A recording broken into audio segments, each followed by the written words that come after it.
Stop, jangan mimpi bisa beli properti lagi deh. Kalian pernah lihat listing harga rumah nggak sih? Kalau kalian ke website seperti Rumah 123 dan semacamnya, harga-harga properti makin hari makin gak masuk akal dan makin gak terjangkau. Apalagi buat kamu yang Gen Z. Untuk harga rumah atau apartemen yang baru di lokasi strategis, itu harganya minimal 2 miliar ke atas. Dan ini bukan yang super mewah gimana-gimana loh, hanya yang cukup oke, lokasi pun di daerah Jakarta Barat, ya masih di dalam kota.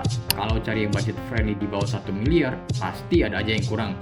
Carinya yang di dalam kota susah, paling dapatnya apartemen doang, yang luas lebarnya sangat kecil, 40-50 meter persegi doang. Atau mau nggak mau ya cari yang di pinggiran atau luar Jakarta. Tapi balik lagi, apakah itu worth it kalau kalian kerja di Jakarta dan harus pulang pergi 2-3 jam macet-macetan? Di sisi lain, semua orang terutama Gen Z pasti ada tekanan keluarga dan kerabat untuk cepat punya rumah. Pertanyaannya sekarang, kita harus gimana dong? Harga rumah makin mahal dan makin gak terjangkau. Emang kita perlu ya punya rumah? Di video kali ini, gue akan share kenapa Gen Z akan susah beli rumah dan alternatif apa yang bisa dilakukan daripada nyicil beli rumah. Jadi kita membeli rumah 15 tahun nyicilnya. The interest rate yang sekarang harus kita waspadai cenderung naik dengan inflasi tinggi, maka masyarakat akan makin sulit untuk bisa membeli atau can afford to buy a house. Kalau dipikir alasannya kenapa Gen Z susah beli rumah, mungkin jawabannya karena harga rumah naik sangat pesat, tapi kenaikan pendapatan nggak sebanding. Ayo kita langsung lihat fakta, data, dan angkanya. Di sini gue akan bandingkan kenaikan harga rumah 7 tahun ke belakang di Indonesia dengan menggunakan indeks Indonesia Residential Property Price Index. Walaupun indeks ini bisa dibilang nggak akurat dan tidak berlaku untuk semuanya, setidaknya indeks ini bisa kasih kita gambaran untuk pertumbuhan harga properti di Indonesia. Nah, di sini bisa dilihat tren selama 7 tahun dari 2018. Naik terus, nggak ada tanda-tanda bakal turun. Bahkan bagian forecast atau prediksi setahun ke depan juga sama, naik terus. Sekarang, gimana dengan tingkat pendapatan orang Indonesia? Kita lihat aja dari tingkat upah minimum di Jakarta. Balik lagi, ini nggak berlaku untuk semuanya, tapi setidaknya kita ada gambaran. UMR Jakarta di tahun 2018 adalah senilai 3.648.000-an rupiah per bulan. Sementara di 2024 sekarang sebesar 5 jutaan rupiah per bulan. Artinya UMR Jakarta naik sebesar 38,91% selama 7 tahun. Nah, kalau kita bandingkan kenaikan harga properti dan kenaikan UMR di Jakarta, surprisingly, kenaikan UMR lebih tinggi dibandingkan harga properti yang cuma naik 9,5%. Nah, kalau gitu berarti harga properti harusnya masih terjangkau dong. Tapi kok rasanya makin lama makin gak terjangkau? Nih, gua ada 3 penjelasan simple. Yang pertama, kenaikan harga properti di kota besar seperti Jakarta, Surabaya, dan lain-lain jauh lebih pesat karena demand yang besar di daerah tersebut. Yang kedua, faktor lifestyle yang terus mengalami inflasi. Berdasarkan data Trading Economics, rata-rata Indonesia mengalami inflasi 3-8% per tahun. Dan kita semua tahu realitanya inflasi bisa jauh lebih besar dari itu. Sehingga masyarakat Indonesia mengeluarkan lebih banyak uang untuk kebutuhan primer, jadi tabungan untuk beli rumah semakin berkurang. Terakhir, alasan ketiga kenapa beli rumah kesannya susah sekali dikarenakan kesenjangan nominalnya yang sangat jauh. Gua kasih contoh menggunakan website Civelicia. Let's say ada Gen Z nama Budi, tinggal di Jakarta, usia 23 tahun dengan gaji UMR 5 juta dan pengen beli rumah di Jakarta yang layak seharga 2 miliar dengan KPR, DP 10% dan tenor paling panjang yaitu 30 tahun. Biasanya bunga fixnya kurang lebih 5% selama 5 tahun dan bunga floating 10%. Nah, dengan sistem ini aja, ada beberapa masalah dengan ini. Pertama, untuk ngumpulin uang DP-nya sebesar 200 juta, berarti si Budi butuh at least 6 tahun 7 bulan untuk menabung DP-nya aja. Kedua, dari simulasi KPR di website Civeli, angsuran cicilannya aja 9,6 juta hingga 15 juta per bulan. Artinya udah nggak mungkin si Budi mampu untuk ambil cicilan ini. Dan ketiga, ya let's say si Budi ada support dari orang tua atau ada kenaikan gaji sehingga dia bisa jalanin KPR ini. Selama 30 tahun, total bunga yang Budi akan bayar adalah senilai 3,2 miliar sekian. Itu bunganya aja loh. Bunganya sendiri udah bisa beli 2 rumah lagi tuh. Belum lagi ada pokok pinjamannya, plus biaya-biaya lainnya yang bisa membengkak juga. Intinya nggak masuk akal lah untuk beli rumah kalau belum punya uangnya dan harus KPR segitu lama. Jadi, si Budi harus bagaimana dong? Kalau mau nabung untuk beli properti itu nggak worth it, apakah ada alternatif lain? Ayo kita ke chapter selanjutnya, yaitu alternatif investment yang Budi bisa lakukan. If crypto is going to define the future, I want to be mined, minted, and made in the USA. It's going to be. It's not going to be made anywhere else. I am announcing that if I am elected, it will be the policy of my administration, United States of America, to keep 100% of all the Bitcoin the US government currently holds or acquires into the future.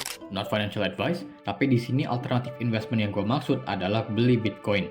Bitcoin adalah sebuah aset yang udah nggak bisa dibilang scam lagi, karena sekarang dia udah masuk aset ke-10 terbesar di dunia dengan market cap 1,2 triliun dolar. Udah lebih besar daripada Berkshire Hathaway, perusahaan Warren Buffett, Tesla, Walmart, Bank JP Morgan, Visa, dan juga Mastercard.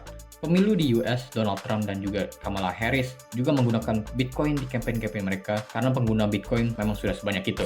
Secara price performance, aset ini memiliki return sebesar 100% per tahun secara CAGR atau Compounded Annual Growth Rate. Artinya, duit lu akan double setiap tahun kalau invest di Bitcoin. Tentu ada faktor diminishing return ke depannya, yang mana artinya returnnya akan berkurang di masa yang akan datang. Tapi 30%, 40% per tahun itu masih sangat possible dan sudah termasuk luar biasa besar. Jadi daripada duit kita tergerus sama inflasi atau nyicil KPR, kita bisa grow duit kita luar biasa besar dengan membeli Bitcoin. Saat ini, Bitcoin berada di level 1 miliaran rupiah. Dan kalau kita lihat di higher time frame, 1 bulan, harganya itu membentuk sebuah bullish flag.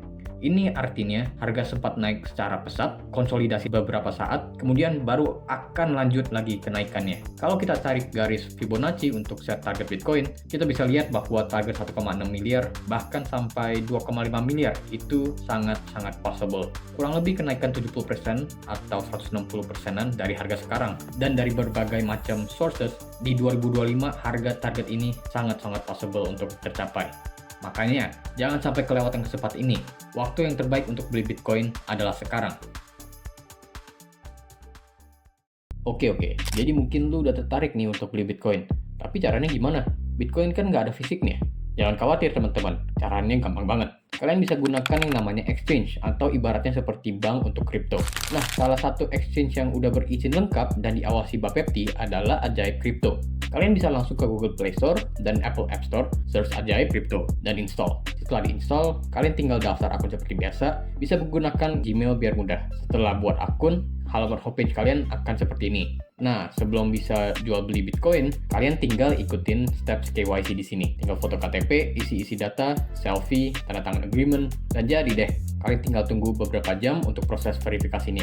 Dan di halaman sini, kalian bisa menggunakan kode referral channel ini untuk dapatkan bonus hadiah Bitcoin. Nah, setelah selesai proses verifikasi, udah deh, kalian siap untuk beli Bitcoin pertamamu. Di sini gue akan demonstrasi beli Bitcoin sebesar 500.000. Tinggal klik deposit di sini dan pilih metode yang paling nyaman buat kalian. Gue biasanya gunakan BCA dan nominalnya di atas 500.000 agar nggak kena biaya admin. Kemudian kalau uangnya udah masuk, tinggal beli deh kriptonya. Bisa scroll ke bawah sini, cari BTC IDR, yang artinya kalian beli Bitcoin dengan rupiah IDR. Gue biasanya suka lihat bagian technical sini, yaitu kesimpulan dari berbagai matrix untuk tentukan buy or sell koin ini. Kebetulan saat ini 80% buy, sesuai dengan tesis kita. Di sini juga ada bagian berita, dan kalau gue lihat-lihat, banyak berita bullish ya, yang lebih meningkatkan kepercayaan gue untuk beli Bitcoin.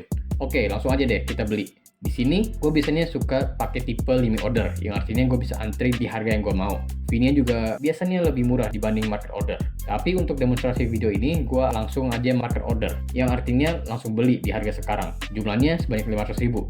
Nah, di Ajaib Crypto juga ada fitur stop loss dan take profit, di mana kita bisa jual secara otomatis untuk membatasi rugi kita atau dapetin keuntungan dengan take profit.